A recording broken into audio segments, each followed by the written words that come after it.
BPJS Kesehatan menjadi salah satu kandidat peraih Nobel Peace Prize 2025. Benar kan nih, Prof? Betul. Jadi memang begini ya, kalau kita lihat sejak Indonesia merdeka, institusi publik yang masuk nominasi Nobel itu ya baru BPJS. Dulu kalau di Jogja tuh orang miskin dilarang sakit. Jadi akses terhadap pelayanan itu susah sekali. Sekarang orang miskin kalau sakit dilarang bayar asal menjadi peserta aktif BPJS Kesehatan. Enggak kasusnya. Rumah sakit yang dia emergensi benar tapi dibilang enggak emergensi.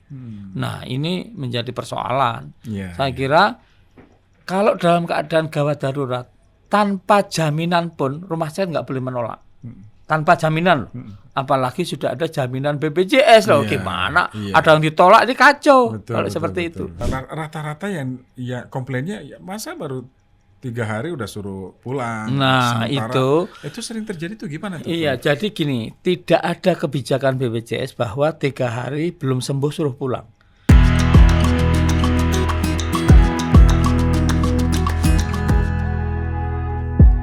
Halo, selamat malam pendengar dan netizen Radio El Sinta dimanapun Anda berada.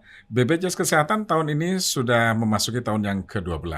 Usianya sudah 12 tahun nih BPJS Kesehatan. Lalu apa sih dampak yang paling dirasakan oleh masyarakat?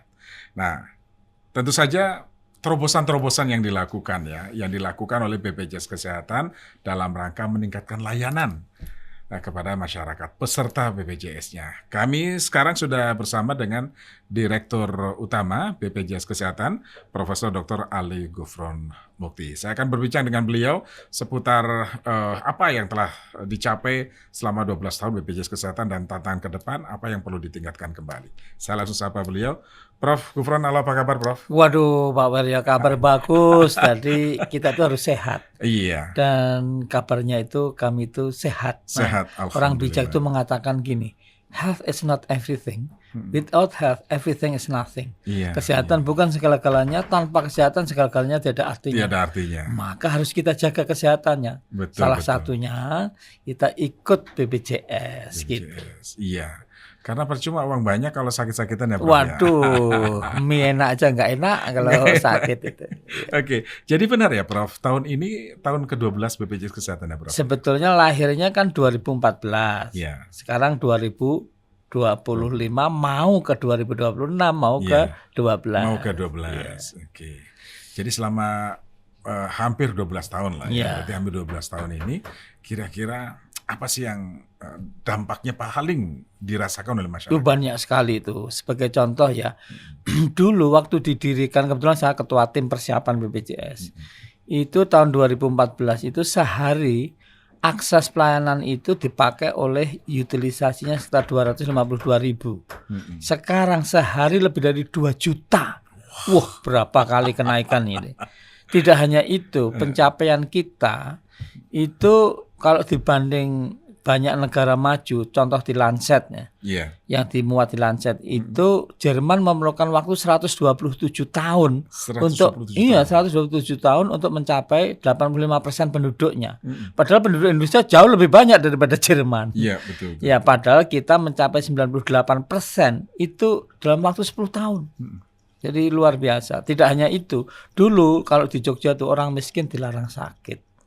Jadi akses terhadap pelayanan itu susah sekali. Sekarang orang miskin kalau sakit dilarang bayar asal menjadi peserta aktif BPJS Kesehatan. Gitu. Jadi penting kepesertaannya itu harus dijaga. Jangan juga sampai enggak dibayar gitu ya. Enggak menjadi peserta atau tidak aktif atau hutang ya, meskipun mau ada pemutihan ya. Tetapi untuk diketahui ya, dulu itu istilahnya itu orang tuh anti dan diskriminasi. Itu dulu karena 5 tahun yang lalu lebih gitu. Awal-awal. Ya, sekarang itu sudah enggak, tapi orang pikirannya masih zaman dulu, zaman kuno, belum berubah. Masih merasa diskriminatif. Iya, padahal sudah enggak. Sudah enggak. Ya, kalau diskriminatif memang ada sih 1-2 rumah sakit ya. Dan itu bisa dilaporkan di Care Center 165 atau WA aja di 08118 165 165. Saya ulang lagi 08118165 165. Jadi kalau kami sampaikan, karena kami itu bukan atasan rumah sakit ya, kita basisnya itu kerjasama. Kalau dari keluhan peserta kami banyak, ya kami akan tegur rumah sakit itu. Gimana Anda kerjanya? Kok layanannya mendiskriminasi tadi? Enggak bagus. Padahal kita itu harus transformasi mutu itu mudah, cepat, setara. Nah, kalau masih tetap gitu kita ingatkan, ya kita putus saja gitu. Iya. Kalau udah ada kalimat kita putus saja ini repot juga ya mereka. Ini repot karena hampir seluruh masyarakat Indonesia sekarang menjadi peserta BPJS. Betul. Jadi ingat sebelum ada BPJS, tadi yang Prof tadi sampaikan bahwa sakit itu mahal gitu ya. Orang miskin dilarang sakit kan. Iya dulu ada itu dulu bukunya begitu. itu. Nah sampai ketika BPJS hadir, itu klinik-klinik kesehatan itu rame. Iya. Apalagi rumah sakit. rame. Karena orang nggak takut lagi untuk berobat kan gitu ya Prof ya. Betul ya. Di sisi lain kasihan juga dokter itu pasien yang banyak itu. Padahal sekarang ini kita itu sehat saja bisa memanfaatkan BPJS, konsultasi, pakai telemedicine ya. Tidak hanya telemedicine, kita istilahnya itu ada bugar ya. Umpamanya setiap hari itu menjaga kesehatan, berapa langkah itu dihitung. Dan berapa kalori yang keluar dihitung. Tidak hanya itu, dalam keadaan emergency SOS itu bisa klik langsung ke mobile JKN. Jadi jangan sampai tidak download mobile JKN. Mobile JKN, saya sih sudah download. Bro. Waduh, Pak Wiryo mantap ini. Oke, jadi memang upaya perbaikan layanan terus ditingkatkan ya, dan sekarang sudah banyak dirasakan oleh masyarakat. Iya, gitu terima ya, kasih. Ya. Kemudian tadi bahwa orang itu semakin sadar atas kesehatannya, Prof. Iya. Ada yang dirasa sedikit nggak enak, saya ke klinik deh. Wah, karena udah nggak takut lagi gitu. Iya. Tapi memang kalau kita lihat di banyak negara itu, contoh di Australia itu ada namanya cost sharing. Maka kemarin OJK kan untuk asuransi komersial yang swasta, tapi BPJS belum.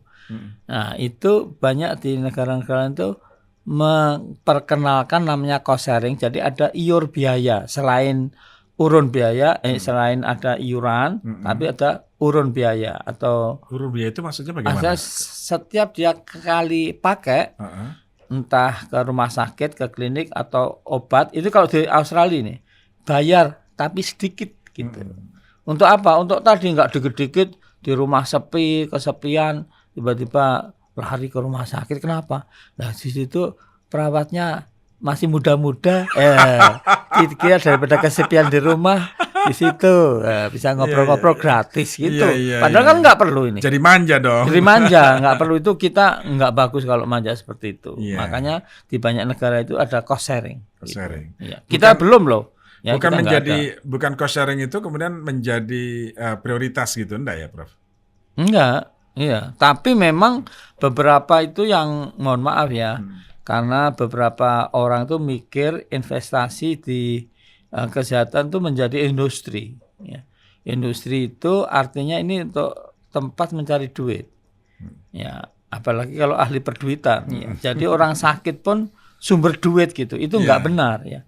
Kenapa? Karena yang betul itu bahwa orang sehat itu yang membangun orang sakit. Bukan orang sakit yang membangun orang sehat, itu terbalik gitu. Ya, kalau orang itu kita bikin sehat, maka produktivitas meningkat, dia bisa menciptakan pekerjaan atau bisa bekerja, bisa bayar pajak ya, bisa beli teh, bisa beli macam-macam ya. Nah, itu ekonomi tumbuh kayak gitu. Iya.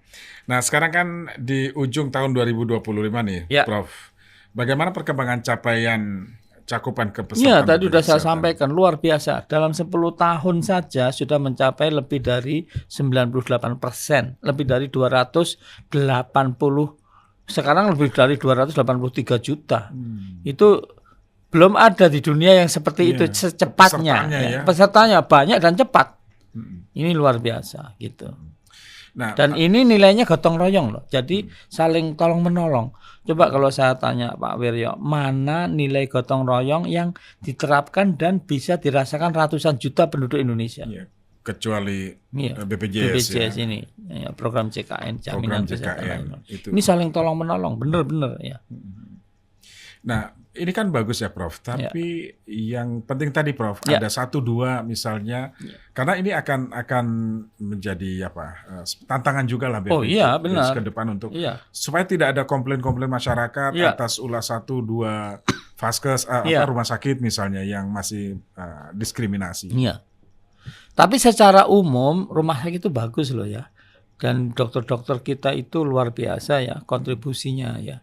Nah itu harus diapresiasi. Jangan kemudian terus pasien, kayak raja, dokternya digebukin, wah gimana? Itu ini nggak bagus lah. Diintimidasi gitu ya. Diintimidasi ini nggak bagus. Jadi kita saling menghormati lah kayak gitu. Dan saling membutuhkan, saling menolong kayak gitu. Jadi jangan mentang-mentang, saya udah jadi peserta BPJS, terus saya ini raja loh.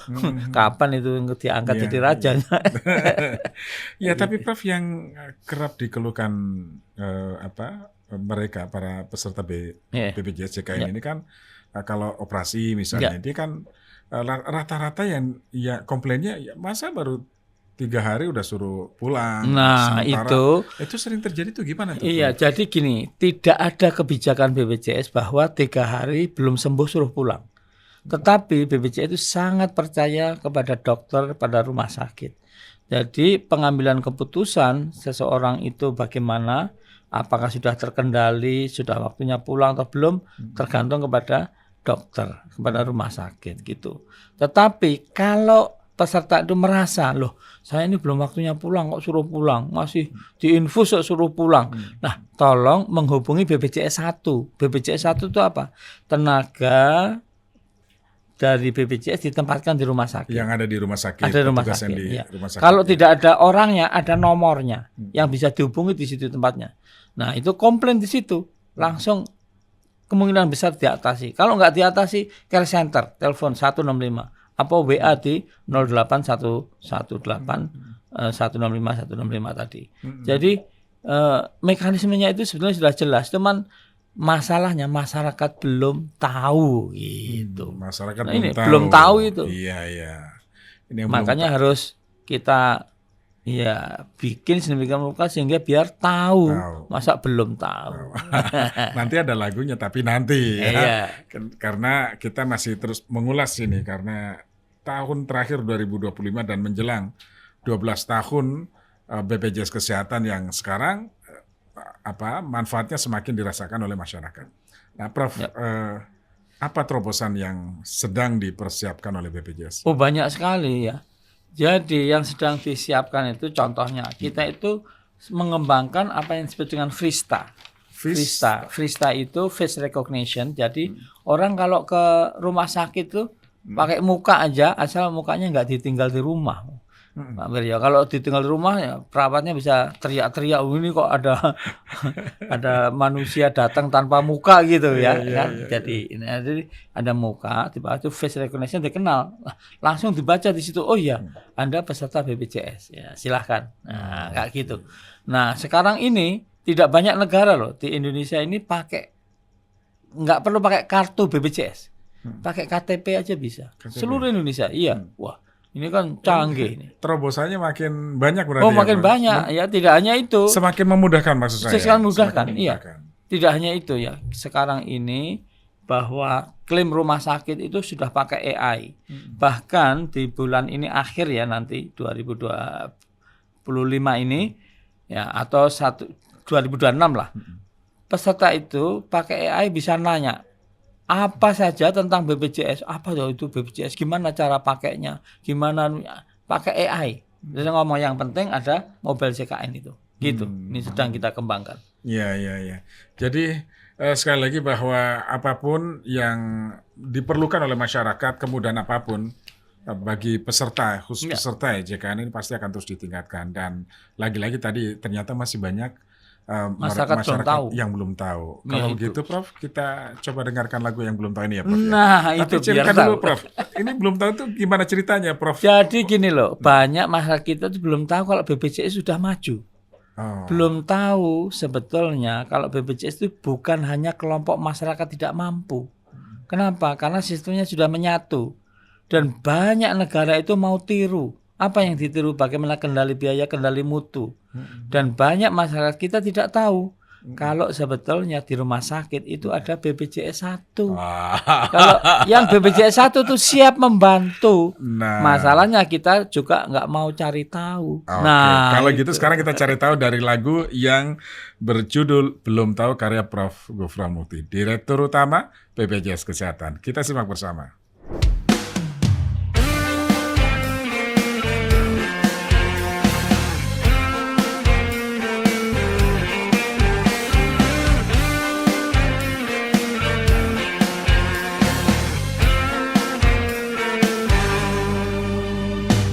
Aku tahu kamu belum tahu, BPJS sudah sangat maju.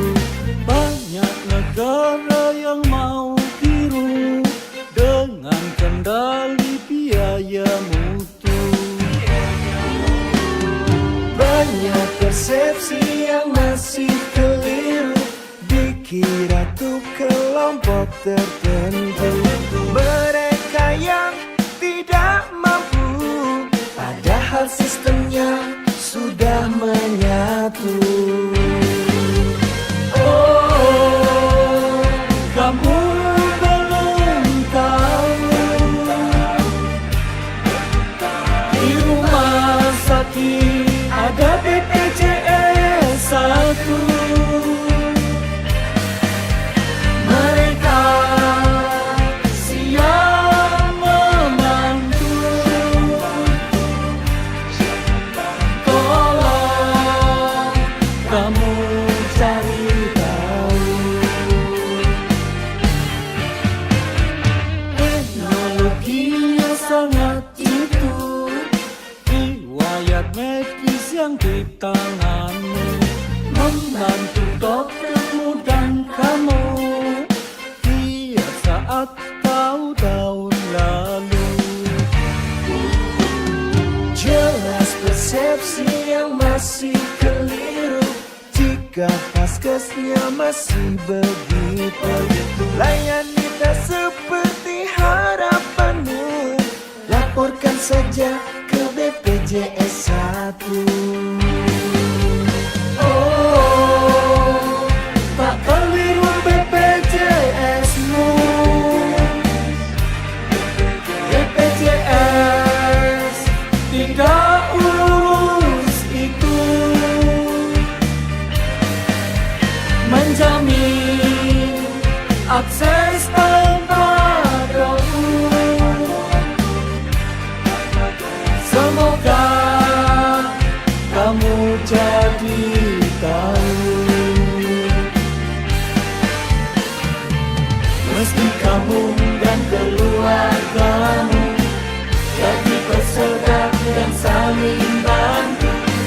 Jangan lupa jaga selalu kesehatanmu dan keluargamu. Baik pendengar dan netizen, demikian tadi kita sudah simak bersama lagu yang ditulis oleh bukan ini ditulis, dibikin itu karena nggak ada anggaran yang cukup. Sehingga meskipun jelek-jelek ya dibikin. Karena kalau bagus kok Prof lagunya. Kalau yang bagus profesional ya itu kan mahal. Yang bikin videonya, bikin penyanyinya. Nanti dibikin yang mahal lah Prof. Ya. Kalau ini free of charge ya, gratis gitu. Oke, baik. Jadi berikutnya adalah soal UHC tadi Prof. Ya. Ya, tadi kan UHC. Perjalanan merealisasikan UHC ini kan tentu tidak lepas dari peran serta pemerintah daerah. Oh benar. Betul ya Prof ya. Nah dukungan seperti apa sih yang diberikan pemerintah daerah untuk BPJS Kesehatan ini Prof? Oh luar biasa pemerintah daerah itu. Jadi ada seperti DKI itu. Siapapun yang belum memiliki kartu atau belum menjadi peserta BPJS, lalu langsung dibayari. Makanya ada dulu orang kaya, di DKI kok dibayari, padahal mungkin juga nggak tahu dia. Tapi begitu komitmennya Pemda, yang penting itu ya USC gitu. Jadi USC itu ada dua, atau Universal Coverage pemerintah daerah itu. Satu, USC yang prioritas, yang kedua yang cut off. Ya, yang prioritas itu kalau kemudian tiba-tiba sakit, dan sakit itu nggak diundang, tiba-tiba itu datang sendiri. Kemarin sehat, sekarang sakit gitu. Nah itu ternyata dia belum ngurus. Nah ini masyarakat kita, dia nggak sadar kalau sewaktu-waktu itu harus antisipasi gitu. Nah itu kalau pemerintah daerahnya itu prioritas, ya artinya memang diprioritaskan ini BPJS ini, dibayarin itu bisa langsung aktif. Tapi kalau tidak prioritas itu apa? 80% dari masyarakatnya menjadi peserta BPJS aktif. Kalau tidak begitu namanya cut off. Loh, sekarang belum urus tiba-tiba sakit masuk rumah sakit. Nah, ya harus nunggu gitu. Ada waktu tunggunya 14 hari. 14 hari. Iya, gitu. Oke. Jadi memang inilah komitmen baik Pemda ya utamanya karena mereka sangat sadar betul kebutuhan warganya, kesehatan warganya. Betul. Tapi apakah seluruh Pemda juga sudah ya terus tambah terus dan hampir semua, tetapi belum semua. Saya nggak usah nyebutin yang belum itu, tetapi yang jelas Presiden ya dulu itu mengeluarkan namanya Instruksi Presiden nomor 1 tahun 2022, di mana 30 kementerian lembaga itu harus mendukung BPJS tergantung kepada fungsi pokoknya dia itu gitu. Contoh umpamanya dikaitkan dengan contoh kepolisian. Nah itu kalau kita mengurus surat kelakuan baik SKCK itu pasti ditanya sudah menjadi peserta BPJS belum. Nah, umpamanya Kementerian Agama waktu dulu ya, sekarang ada Kementerian Haji sendiri itu mau umroh gitu ditanya sudah menjadi peserta BPJS atau belum, kayak gitu. Nah itu ada 30 kementerian lembaga termasuk pemerintah daerah tadi. Yang mewajibkan itu ya? Iya. Untuk bisa paling mendapatkan gitu, layanan. umpamanya perguruan tinggi. Anda masuk ke perguruan tinggi mesti ditanya menjadi mahasiswa sudah menjadi peserta BPJS belum, gitu.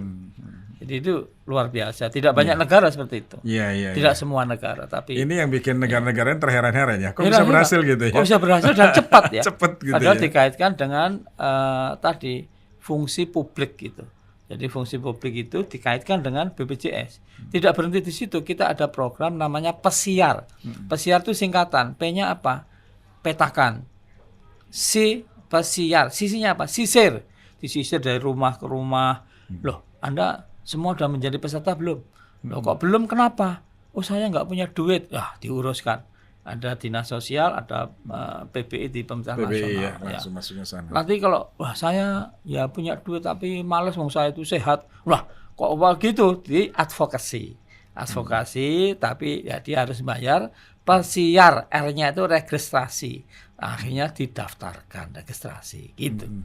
Ini luar biasa, tidak semua negara gini heran loh. Gimana lah, kita ada pasukan ini. Jadi kerjasama dengan Kementerian Desa, dengan kader dan dari masuk dari rumah ke rumah, dari desa ke desa.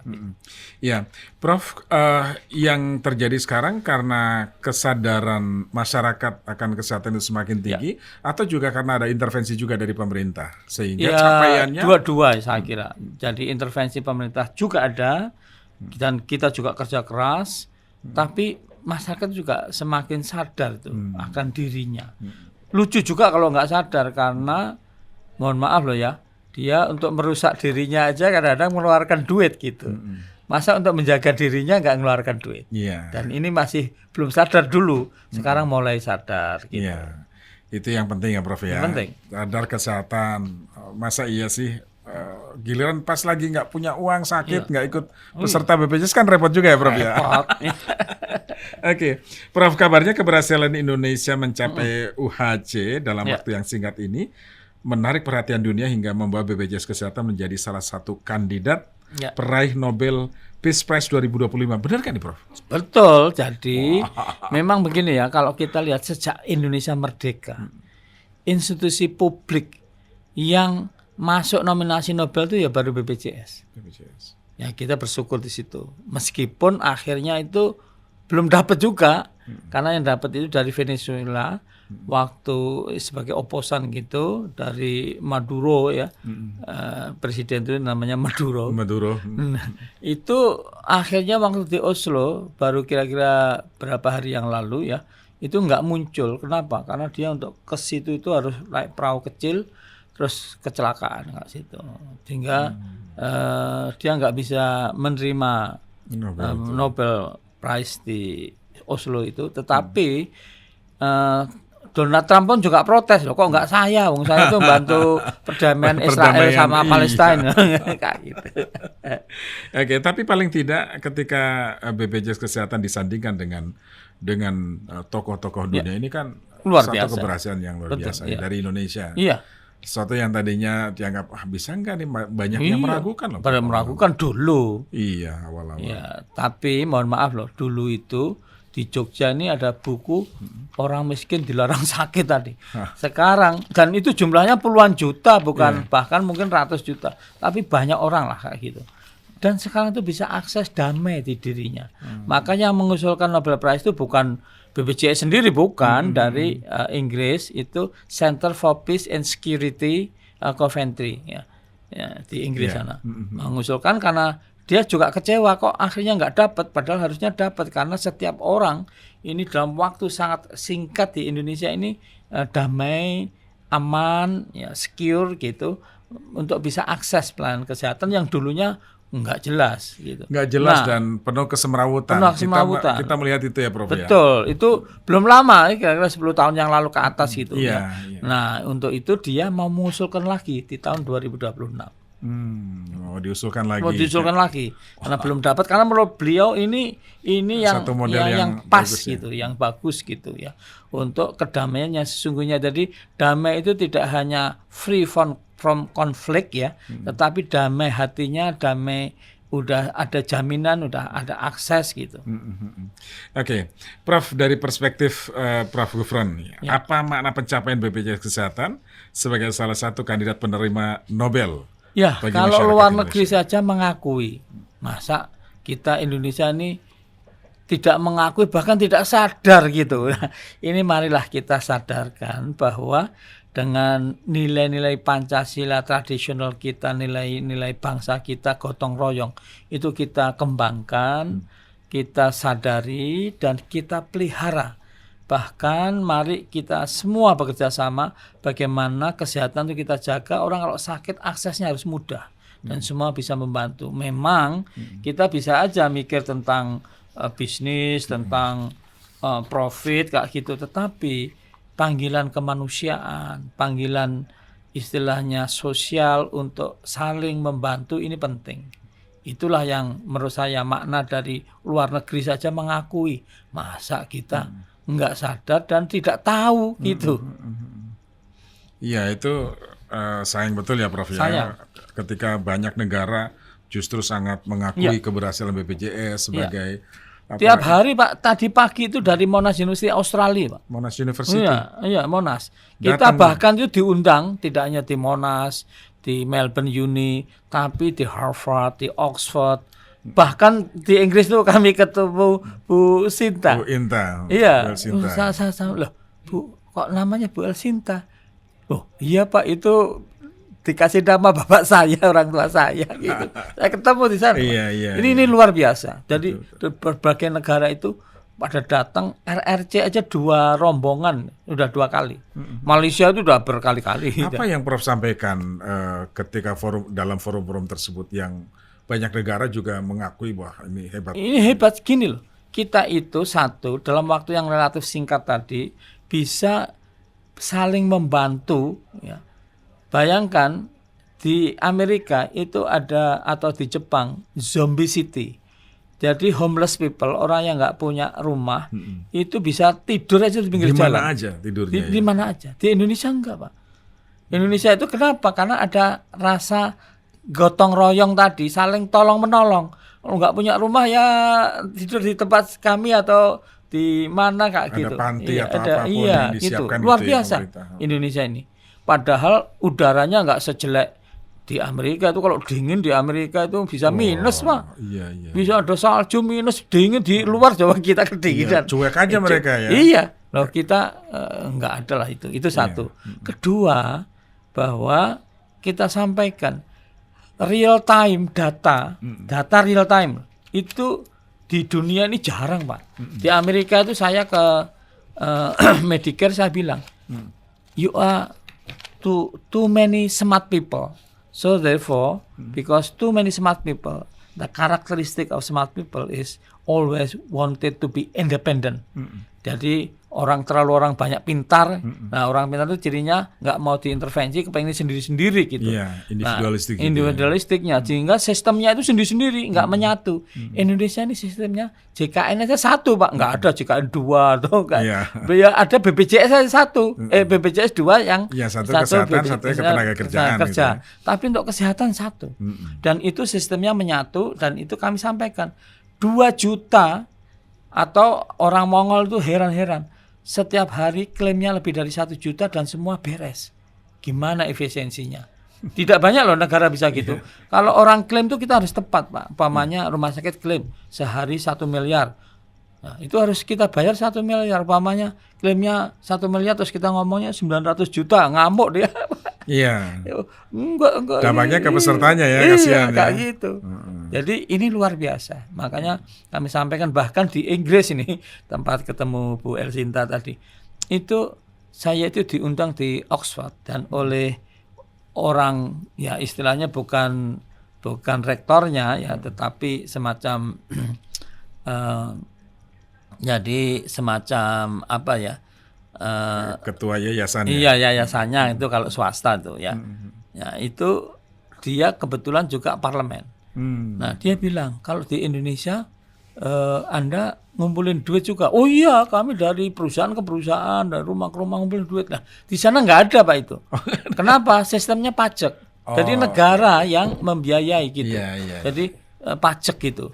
Lah enak sekali kan. Loh, kamu bisa ngumpulin duit. Lah nyatanya jalan sekarang itu RKAT kita setahun itu tahun 2025 ini lebih dari 201 triliun untuk spending, Pak. Spendingnya. Iya. Kaget ya. Oh, kaget ya. Kalau gitu Anda kerja di sini aja saya bayar lebih mahal dari Anda kerja sekarang gimana? Wah, ya jangan dong. Ya. Tanda pensiun aja. Iya. Indonesia itu ya jelek-jelek saya agak sombong-sombong dikit ya, mungkin masih diperlukan negara gitu. Kita membantu lah gitu. Tapi yang jelas keberhasilan yang diakui dunia. BPJS Kesehatan. Jadi dengan Nobel Prize belum pernah loh. Untuk nominasi institusi publik setelah merdeka ini belum pernah. Belum pernah. Dan baru BPJS ini. Baru. Oke, baik. Teknologi akan terus berkembang, Prof. Betul. Saya rasa BPJS Kesehatan juga sudah mulai beradaptasi sejak lama ya dengan digital ini. Dan orang-orang yang ahli digital, ya, termasuk tadi pagi dari Monash University itu mengakui begitu mantap BPJS ini. Bayangkan Australia itu nggak pernah bisa mencapai big data sehari sampai 2 juta gitu. Atau lah penduduknya aja nggak sampai 30 juta. Indonesia 200 yang menjadi peserta BPJS itu 283 juta sekarang. Jadi luar biasa gitu. Iya, oke. Nah tentu kan tadi bahwa kebutuhan kecepatan, layanan bisa bermacam-macam. Kalau dulu kita lihat masyarakat antri, datang subuh-subuh, padahal jam 9 atau jam 10 kan. Nah sekarang kan kadang sendal antri, tas antri, waduh. Sekarang gimana, Prof? Sekarang tidak ada itu. Iya, kenapa? Karena transformasi digital di BPJS Kesehatan itu luar biasa. Bahkan kita sekarang sudah pakai AI, pakai machine learning dan luar biasa. Jadi contoh umpamanya, kita itu sehari exercise ya, kita melangkah itu berapa langkah dihitung. Berapa kalori spend yang kita keluarkan itu dihitung. Bahkan kalau kita umpamanya nggak punya uang mau cicil BPJS, mencicil itu dihitungkan uangnya berapa sehingga cicilan Anda harus berapa gitu. Pakai namanya rehab. Rehab tadi. Itu ada di mobile CKN, transformasi digitalnya. Tidak berhenti di situ lah. Bahkan ya antrian online tadi ya, dari sambil tiduran di rumah itu bisa antri. Tidak di situ konsultasi, namanya telemedicine atau telehealth. Itu kita bisa sambil di rumah, sambil ya mungkin di mana begitu konsultasi, tidak sakit loh ini. Konsultasi dan bahkan bisa lihat dokternya kalau kita persetujuan ya, ada informed consent gitu. Nah, dokternya juga bisa lihat dia. Bahkan ini di pulau-pulau di ini kita bisa. Jadi ini semua transformasi digital. Transformasi digital. Nah, kabarnya nih, Prof. Saya barusan dapat juga. Ini lagi-lagi Prof Gufron ini bikin lagu. Bikin lagu ini terinspirasi situasi yang harus terus dipersembahkan oleh BPJS Kesehatan dalam rangka memudahkan. Nah, lagu ini juga mengedukasi, ngasih tahu juga nih sebetulnya bahwa BPJS Kesehatan juga transformasi digital juga terus dilakukan gitu ya, Betul. untuk memudahkan layanan. Nah, mau tahu seperti apa lagunya, kita simak yang satu ini.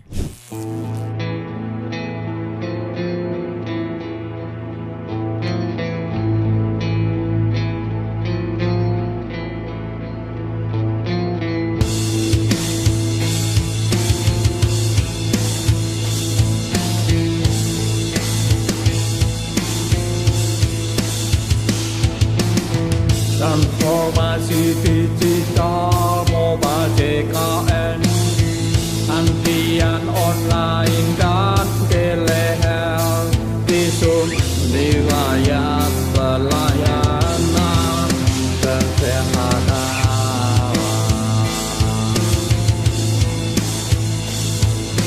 Perintah itu face recognition, semua telah disediakan oleh BPJS Kesehatan di Super App Mobile JKN.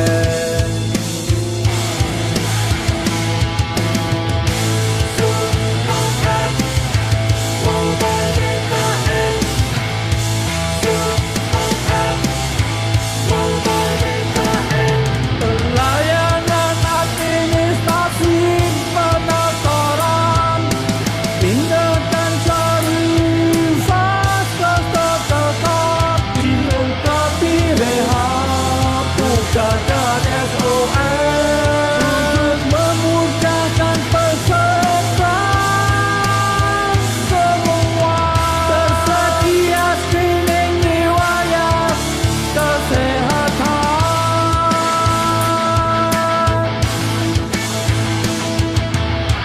ketersediaan tempat tidur,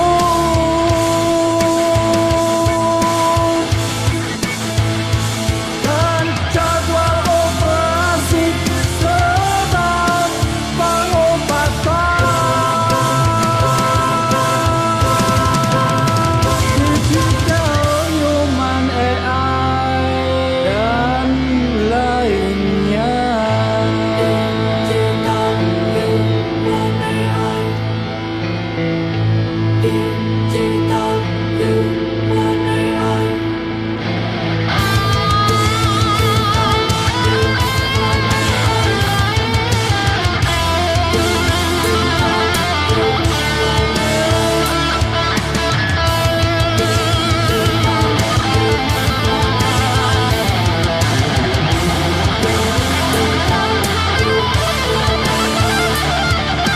Catatan kesehatan terintegrasi bisa dibuka oleh dokter dan pasien dengan ICD-10 dan aplikasi Pikir. Akses diagnosis, pemeriksaan dan obat.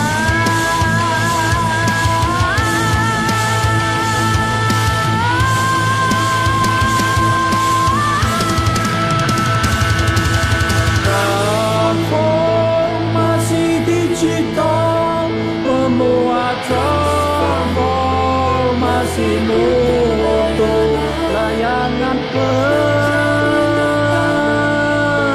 menjadi nyata.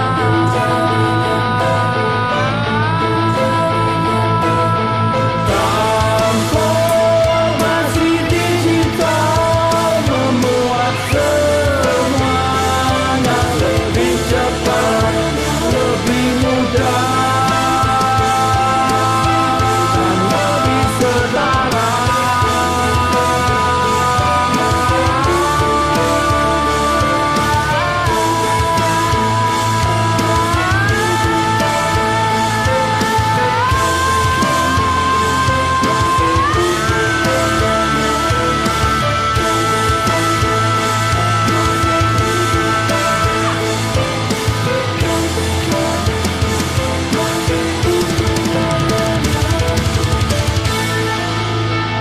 Nah, Oke kan lagunya? Oh enggak nyangka. Enggak, itu ya tadi loh.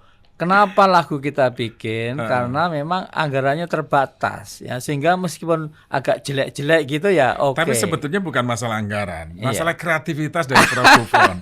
Dan ya ini kan membuktikan bahwa kebutuhan untuk layanan, meningkatkan layanan bagi peserta JKN itu sangat diperhatikan oleh Prof. Gufron Mukti, karena sampai sedetail itu menyiapkan bagaimana lagu yang pertama tadi. Iya. Yang Belum belum tahu, tahu. akhirnya masyarakat tahu. Iya, peserta kita tahu. berharap. Nah, itu kan detail banget gitu. Iya. Ini luar biasa. Prof, mengapa sih kok mau capek-capek bikin lagu seperti itu, Prof? Jadi sekali lagi kalau saya sebetulnya itu ya satu anggaran terbatas. Apa Jadi, karena hobi sebetulnya? ya bukan. Yang kedua itu memang gini, masyarakat kita itu kalau yang berat-berat kelihatannya saya amati itu enggak tertarik, Pak. Jadi kalau diceramai berat terus berjam-jam itu enggak. Tapi kalau lagu itu agak tertarik dia. Apalagi yang film atau apa yang sifatnya itu agak lain gitu tuh tertarik malahan. Iya. Nah, viewernya saya kan lihat dari viewernya. Iya. Viewernya itu malah banyak. Ini contoh pamannya saya pernah mendengarkan musik di airport ya di Jogja itu. Saya lihat viewernya banyak. Saya tanamkan saya kan bikin Instagram itu. Nah, kalau yang serius itu, wah padahal itu pamannya saya presentasi diundang oleh Menteri Kesehatan Malaysia ya. Itu sedikit, Pak. Ya cuma ribuan gitu. Ya ini jadi masyarakat kita kelihatannya begitu. Kalau berat-berat itu enggak tertarik gitu. Betul. Jadi sukanya yang lagu, maka dengan lagu itulah kita didik masyarakat ya. Nah, khusus mengenai transformasi digital lagu ini yang baru launching tadi malam itu memang khususnya untuk para milenial sebetulnya. Sehingga di situ yang gaya-gaya kayak anak muda gitu, rock gitu. Itu untuk menyadarkan bahwa apa isi transformasi digital di BPJS yang sudah itu gitu. Iya. Jadi ini luar biasa ya legasinya Prof. Gufron berkaitan dengan semuanya dalam rangka meningkatkan layanan, kemudian membuat masyarakat peserta JKN itu tahu apa saja sih fasilitas yang bisa dia dapatkan begitu ya. Dan lagi-lagi Prof ke depan itu kira-kira apa sih yang ingin Prof Gufron berikan kepada BPJS ya, legasi apa? Iya. Jadi kalau bisa BPJS ini karena ini karya bangsa ya. Yang menurut saya sulit cari apa nilai gotong royong saling tolong menolong yang dirasakan ratusan juta penduduk. Kita gotong royong bangun rumah lah paling enggak sampai 100 orang. Ini ratusan juta bukan ribu, juta orang dan bisa dirasakan. Kalau kita itu sakit waktu cuci darah itu seminggu itu enggak ada yang hanya sekali. Rata-rata 2 kali. Oh, penyakit-penyakit berat semua. Iya, 2 kali itu sekali itu kita bayar 1,2 juta kalau di rumah sakit tipe B sama A. Nah, padahal dia bayar cuma 35.000 atau 42.000. 35.000 bayar sebulan. Ini seminggu 1,2 karena 2 kali plus 1,2, 2,4 juta. Loh dari mana? Itu artinya ada tetangga kita, ada sesama anak bangsa kita yang menolong, saling tolong menolong itu. Nah itu kami kepingin untuk dilestarikan, dijaga, dirawat, dan Indonesia tetap kemudian sekarang ini menjadi rujukan banyak negara di dunia ini. Nah itu kita mohonkan ya bisa dijaga gitu, dirawat itu. Tidak hanya itu, tadi yang saya sampaikan data, big data, dan kita mengarah kepada AI. AI itu intinya adalah big data. Bahkan sekarang ini di Indonesia ini sudah ada aplikasi yang 7 bahasa lokal daerah. Kalau orang mengeluh sakit, itu sakit apa? Pamannya panas, batuk-batuk, muntah-muntah gitu. Oh, itu nanti otomatis itu bilang, oh Anda itu sakit ini. Gitu, diagnosisnya dikasih tahu. Terus Anda perlu ini nih untuk biar bisa sembuh kayak gitu. Nah, saya juga mikir-mikir, saya ini mantan dekan kedokteran. Wah, Iya. apa masih perlu ya fakultas kedokteran ke depan kalau itu. Dan itu semakin datanya besar, itu di BPJS itu besar. 2 juta loh per hari dan real time. Artinya itu bukan data kemarin, besok atau real. Ya sekarang ya ada datanya gitu. Itu luar biasa yang tidak banyak negara bisa. Nah, itu yang perlu kita jaga, kita sebagai legacy kita terus rawat gitu. Iya. Ya. Ini menarik, Prof. Ketika banyak negara mengakui keberhasilan Ya. BPJS begitu ya dengan sistem gotong royongnya, Ya. kemudian memudahkan masyarakat. Ya. Orang nggak ada lagi yang takut ya untuk Iya. berobat, sadar kesehatannya. Tapi di sisi lain 1-2 masih ada keluhannya tadi ya, Prof. Ya. Sebetulnya kecil, tetapi harapannya sih ke depan ini tidak ada lagi gitu ya, Iya. tidak ada lagi sehingga betul-betul bisa memberikan pelayanan yang prima rumah sakit. Iya. Gitu. Nah, Tapi ini tidak bagaimana, mungkin Prof? menurut saya. Karena apa? Begini loh. Orang itu selalu demand-nya itu naik. Kalau sekarang segini, besok naik lagi. Iya. Oh, kepengennya begini. Ini semacam kehidupan ya. Ini mohon maaf Pak Wiryo, dulu pamannya kita nggak punya sepeda motor, pengen sepeda motor. Setelah sepeda motor nggak akan berhenti dia, kepengen mobil. Mobil nggak berhenti karena mobilnya dulu made in ini ya, sekarang saya mobilnya yang agak lux gitu. Dan itulah manusia seperti itu. Dan itu juga di kesehatan. Dulu ya nggak bisa pergi ke rumah sakit, sekarang udah rumah sakit, nggak mau, saya kepengen yang canggih lagi. Jadi pastilah keluhan itu, tapi sebagai kebutuhan basic, kebutuhan dasarnya, dan kita jaga agar kita itu sehat, itu insya Allah bisa kita jaga ya. Tapi bahwa kalau nggak ada masalah besok ke depan nggak mungkin. Iya. Itu pasti ada masalah, pasti demand berubah. Gitu. Iya, sesuai Tuntutan kebutuhannya ya. berubah, tuntutan akan berubah. Betul. Tapi memastikan bahwa rumah sakit juga bisa memberikan layanan yang prima. Tuh sesuai dengan- ya. Itu kan harus dipastikan, Harus, Prof. iya.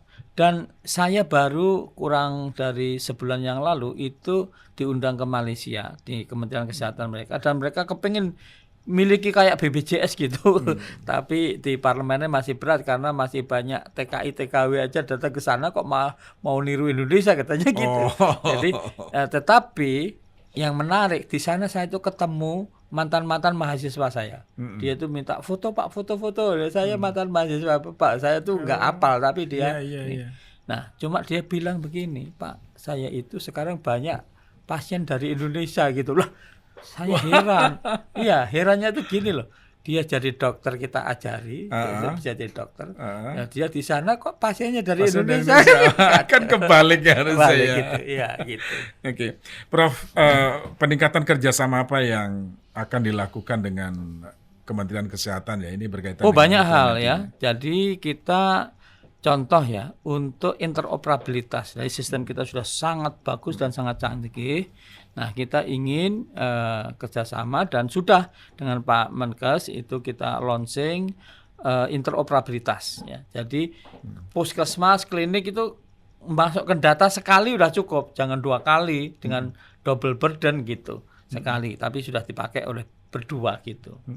Nah, tidak hanya di situ ya, kita kepengen kalau Kementerian Kesehatan tuh punya katakanlah screening sekarang harus 14, langsung BPJS itu 14 Pak sekarang. Dan kita bisa klik ya di mobile JKN itu screening, melihat diri kita apakah kita berkecenderungan sakit kronis kayak diabetes mellitus ya itu, atau hipertensi atau tekanan darah tinggi atau apa gitu, bisa langsung loh. Bahkan anak-anak muda sekarang banyak yang mohon maaf itu mentalnya itu agak bermasalah gitu. Jadi mental disease atau ya sakit mental itu mengisi ada di tempat di BPJS ini. Dia tinggal ngisi 20 pertanyaan ya. Namanya itu memberikan self response questionnaire gitu, 20. Kalau dia ngisi ya sampai 7 itu oke. Tapi kalau sudah 8 sampai 20 itu oke, itu ada masalah dengan mentalnya. Nah, kurang lebih 35% masyarakat yang ngisi itu, kita ada jutaan orang ngisi itu bermasalah gitu. Nah, dan disarankan Anda harus periksa ini kayak gitu oleh mobil JKN. Jadi canggih nih mobil JKN ini. Itu transformasi digital tadi. Itu Ini Pak luar Wirya. biasa ya. Jadi jangan-jangan lama-lama mobil JKN juga bisa buat curhat juga ya, Prof. Wah, iya, bahkan mohon maaf. Ini sedang dikembangkan, nanti 2026 bisa dipakai namanya Human AI. Human AI. Ya, Human AI itu nanti ditunjukkan itu seragamnya nih kayak Pak Rizky itu, kalau biru gini ya biru dia. Oh. Nah, jadi tergantung teman-teman BPJS itu seragamnya apa dan hari apa. Itu berubah ya. Oh gitu. Iya. Tampilannya berubah. Tampilannya berubah, bisa ditanya kayak orang. Oh, gitu. Tanya umpamanya saya nih gimana cara pakai BPJS, kartu saya hilang atau saya dalam perjalanan nih gimana? Dijawab itu. Oh, apa Nggak harus telepon Mas Rizky ya? Oh, enggak. Mas Rizky, Enggak. saya lagi di luar kota Ada di gitu, situ, enggak ya? ada di situ. Wah, luar biasa. Dan sekarang udah jadi tuh. Iya. Iya, cuman belum untuk publik, belum 2026. Nanti di launching nanti Iya, 2026. iya. Wah, ini luar biasa. Luar Bro. biasa. Baik, ini lagi-lagi soal komitmen ya. Ya. Karena bagaimanapun masyarakat peserta JKN selalu menuntut Ya. layanan yang cepat. Ya. Mereka kan pingin juga diperhatikan Iya, gitu ya. itu harus diperhatikan tapi jangan lupa kewajibannya tadi. Nah, Yaitu saya apa? baru mau bilang itu. Iya, membayar iuran sebelum tanggal 10. Sebelum tanggal 10. Iya, itu jangan lupa lah. Kalau bergaya lupa, ya itu nanti bisa lupa beneran. Ya. Jangan menuntut haknya, tapi Iya, kewajibannya juga kewajibannya harus iya. diselesaikan gitu ya, Prof ya. Sekarang gini ya, bahwa kesehatan itu sebetulnya mahal. Jadi harus ada yang membiayai. Nah, inilah kita saling tolong-menolong sehingga ya meskipun sedikit loh, murah ini, nggak sampai 50.000 tuh nggak sampai. Ya, sekarang saya mau nanya, mana yang lebih murah dari BPJS itu? Iya. Iya, nggak ada itu. Nggak ada. Ya, ini murah sekali. Jadi harus kita sadari loh, kalau kita itu merusak diri pakai uang aja bisa, kenapa menjaga diri ya tidak mengeluarkan uang gitu loh. Itu harus kita sadari. Betul. Lagian ini kan gotong royong. Gotong ya. royong. Ya. Jangan merasa wah saya bayar terus nih, tapi saya nggak sakit-sakit, bisa nggak diambil? Iya, Kan ada juga yang begitu ya, Prof, begitu, ya? iya. Oke, berkaitan dengan meningkatkan layanan ya, Ya. Prof ya. Tadi kan sudah disampaikan nanti transformasi teknologi ya, Ya. teknologi segala macam ini kan nanti akan ada di mobile JKN. Ya. Banyak sekali yang bisa Iya, dimanfaatkan. dan sudah sekarang pun juga sudah ada banyak ya. Nanti ditambah gitu. ditambah lagi. Tidak hanya transformasi digital tapi termasuk AI, artificial intelligence. Artificial intelligence. Oke, Prof ngomong-ngomong sampai sekarang data pasti penambahan kepesertaannya Ya. berapa banyak itu? Iya, sekarang sudah 283 juta. 283 juta. Iya, padahal penduduk Indonesia itu sekitar 286 juta. Jadi tinggal 3 sedikit jutaan orang aja. 3 juta. Iya, Ini tapi beberapa itu memang ada keberatan, dia entah lupa, entah nggak mampu bayar tuh. Makanya kita pikir-pikir tentang pemutihan itu ya. yang 3 juta ini yang sudah terdaftar terus Iya. dianggap Belum. aktif atau Belum. memang sama sekali belum terdaftar? Belum. Oh, Ya. oke. Iya. Masih ada masyarakat kita. Klaster yang mana, Prof? Iya, ini 3 juta ada ini? dua nih. Umumnya itu kita sebutnya missing the middle. Jadi mereka kelompok tidak miskin. Kalau miskin udah termasuk PBI. Iya. Tapi untuk bayar kadang-kadang dia merasa mikir-mikir gitu. Nah ini, atau ada kaya sekali. Yang kaya sekali ini juga, lah ngapain saya ikut BPJS? Saya nggak pakai kayak gitu. Dia nggak mau. Ada gengsinya Ada di situ. gengsinya kayak gitu. Padahal itu sebagai warga negara yang baik kan ikut untuk saling membantu sesama gotong anak royong bangsa. tadi ya. Iya, gitu. Nah, ini kan juga PR juga bagaimana Ya. mengedukasi mereka. Kalau yang Ya. kayak ini anggap Meskipun tinggal sedikit ya, Iya. tapi masih PR. Masih PR, Prof. Masih Jadi PR. gini, BPJS ini bukan tidak ada masalah. Masalah banyak, tapi kecil-kecil. Secara besar itu sudah on the right track. Jadi jangan dirubah-rubah. Ini ada aja orang mikir BPJS kan untuk orang miskin. Salah. BPJS untuk warga negara, untuk warga bangsa, untuk kita saling tolong-menolong gitu. Jadi kalau nggak pakai yang lain pun sebetulnya cukup. Tapi orang kaya Indonesia atau menengah atas itu merasa tidak cukup karena dia kepengen privilege. Iya. Kepengennya itu kalau di rumah sakit pamannya perawatnya satu nggak cukup, harus 3 atau Iya. 4 kayak gitu. Karena kebiasaan di rumah ya, Prof. Iya, kayak gitu. Kalau AC-nya satu, wah kurang itu. Iya. TV-nya kok kecil, wah harus gede, kayak gitu-gitu. Ya itu menurut saya wajar-wajar aja, silakan aja. Iya. Maka kita harus kerjasama yang disebut dengan public-private partnership. Jadi Nah, kerjasama itu ya. public sama private. Ya itu bagus ya. Di banyak negara masih nyari-nyari. Indonesia sudah ada. Bahkan sekian rumah sakit yang kerjasama BPJS itu 65% rumah sakit itu private, bukan public loh ya, private gitu. Ini luar biasa. Iya. Nah, bagaimana kemudian membuat seluruh peserta BPJS Kesehatan itu bangga atas kepesertaannya, Prof? Ini kan penting juga. Sekarang ya. mulai bangga, coba dicek di beberapa itu ya. Tetapi belum semua, masih banyak juga yang nggak bangga gitu ya. Memang beberapa rumah sakit itu ya kadang-kadang membikin dia tidak bangga gitu. Ya itu oknum ya. Tetapi secara umum rumah sakit dan dokter itu menurut saya udah bagus gitu ya. Tinggal ada oknum yang ya oknum namanya oknum ya, tidak bisa digeneralisir tapi ada kayak gitu. Nah, ini kan yang mencederai, Iya. mencederai apa? Dan kadang-kadang masyarakat kita itu pikirannya zaman dulu gitu. Dulu itu memang nggak pas BPJS itu karena defisit dulu gitu. Sehingga nggak bisa bayar dengan pas kayak gitu-gitu ya. Iya. Gitu. Ada yang masih pikirannya kayak gitu. Sekarang kan dengan defisit kan, Prof? Ya kita sehat lah ya. Menurut PP nomor 53 tahun 2018, kalau BPJS DJS-nya dana jaminan sosialnya itu masih bisa membayar klaim 1,5 bulan sampai 6 bulan itu dikatakan sehat. Gitu. Klaim-klaim yang diajukan rumah sakit semuanya lancar ya, Prof? Lancar dan kami bayar itu tidak lebih dari 14 hari ya. Asal tidak ada dispute, tidak ada pending itu 14 hari, Pak.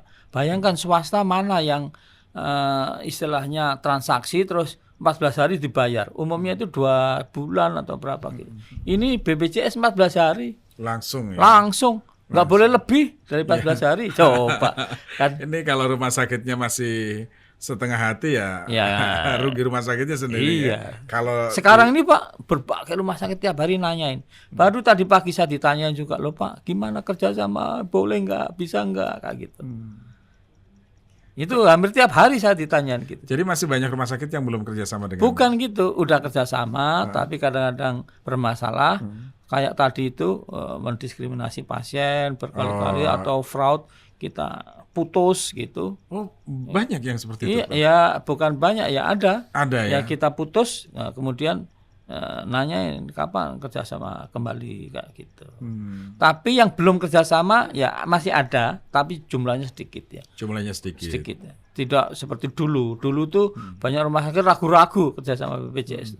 Mau kerjasama apa enggak kayak gitu. Kalau sekarang udah hampir semua udah kerjasama, Iya. meskipun masih ada 1-2 yang enggak kerjasama gitu. Iya. Jadi ini kan mudah-mudahan bisa jadi pelajaran untuk rumah sakit-rumah sakit yang lain dong, Prof. Iya. Supaya mereka hati-hati betul Ya, gitu betul, ya. iya. Hati-hati karena bagaimanapun juga masyarakat meskipun dia datang dengan asuransi BPJS, mereka juga punya hak untuk dilayani kan begitu. Iya. Tapi juga di sisi lain jangan wah saya ini raja loh, harus semua kalau bisa itu disembah-sembah kayak gitu, masa dokter suruh Ya kayak enggak gitu, lah. jangan. Kayaknya Itu enggak juga- ke sana deh, Prof. Iya. Tapi ada loh saya dengar itu diintimidasi, Pak. Bahkan ini di sebuah rumah sakit itu dokternya itu dengan Aniaya. fisik, Pak, dianiaya. Itu saya kira udah keterlaluan, nggak bagus lah kayak Iya, seperti itu. itu pernah terjadi belum lama ini, Prof. Iya, itu nggak bagus ya. Karena bagaimanapun kita itu butuh gitu. Butuh dokter dan dokter juga butuh pasien, saling membutuhkan lah kayak gitu. Iya. Prof, untuk masyarakat ya, Prof. Ya. Masyarakat yang tadi pertama belum tahu gitu Iya. ya. Kemudian dia harus tahu gitu Iya. ya. Dengan begitu dia bisa memanfaatkan fasilitas yang ada di Iya. BPJS. Betul. Nah, silakan Prof disampaikan. Prof. Iya, oleh karena itu pesan saya, satu, bagaimana menjaga bahwa dia itu aktif sebagai peserta aktif. Caranya gimana? Oh, banyak cara. Antara lain bisa WA, bisa care center, bisa cek di mobile CKN. Saya ini aktif apa enggak? Di situ dikasih tahu nanti. Oh, Anda peserta aktif kayak gitu. Ya ada. Itu satu. Kalau sudah aktif, jika memerlukan, ya tidak harus sakit ya. Kalaupun sakit ya itu harus sesuai prosedur dan ada indikasi medisnya gitu. Jangan bertindak sebagai dokter lalu saya perlu CT scan ini kepala saya harus di CT scan. Nah terus dokternya ada di dokter klinik dia. Ya saya harus dirujuk ke rumah sakit loh. Memang dia dokternya dia atau dokternya yang di klinik gitu. Nah itu kita serahkan dokternya kayak gitu. Nah itu jadi sesuai dengan indikasi medis dan prosedur, jangan ngarang sendiri kayak gitu. Itu yang terakhir ya, kami ingin sebetulnya masyarakat itu paham ya hak dan kewajibannya tentang BPJS ini. Sebetulnya BPJS ini kalau dalam keadaan darurat tanpa babi bu kemana saja rumah sakit kami yang bayar gitu. Dalam keadaan emergensi ya. Nah cuma karena kalau tidak emergensi, nah ini masalahnya. Mereka terus datang ke rumah sakit, ya ini merasa saya ini emergensi loh. Nah, yang menentukan siapa tidak itu rumah sakitnya bukan dia, gitu. Iya. Ya ini yang menjadi masalah. Kalau rumah sakitnya menganggap lah ini enggak emergensi, terus enggak bisa gitu. Dia harus ke klinik gitu. Oh enggak mau saya emergensi. Nah ini. Tapi di sisi lain ada juga kasusnya. Rumah sakit yang dia emergensi benar tapi dibilang nggak emergensi. Nah ini menjadi persoalan. Saya kira kalau dalam keadaan gawat darurat tanpa jaminan pun rumah sakit nggak boleh menolak. Tanpa jaminan, apalagi sudah ada jaminan BPJS loh. Gimana? Ada yang ditolak ini kacau. Kalau seperti itu. Jadi ini kapan emergensi ini yang menentukan tentu dokter di rumah sakit ya, bukan pasien. Tapi di sisi lain dokternya harus juga cukup valid dan aware gitu loh. Betul. Gitu. Prof ada reward atau punishment nggak sih Prof untuk rumah sakit ada ya? Iya ada jelas ya. Bahkan kita itu sekarang setiap pasien yang ke rumah sakit boleh memberikan feedback ya, kasih bintang. Bintang 1, bintang 2, bintang 3, maksimum bintang 5, jangan bintang 7 sekira sakit kepala gitu. Jadi maksimum bintang 5 dan itu kita bisa cek di sana bintangnya berapa, rumah sakit mana bintang berapa, kita tahu gitu. Iya. Itu yang akan memotivasi rumah sakit untuk lebih bagus dalam pelayanan gitu ya. Siap. Baik, Prof, terima kasih betul Prof waktunya dan ini sangat mengedukasi. Yang nggak tahu akhirnya tahu Prof. Nah, kita berharap seperti itu. Baik. Pendengar dan netizen demikian tadi wawancara kami bersama Direktur Utama BPJS Kesehatan Profesor Dr. Ali Gufron Mukti. Sampai jumpa pada kesempatan yang lain. Saya Suwiryo. Salam.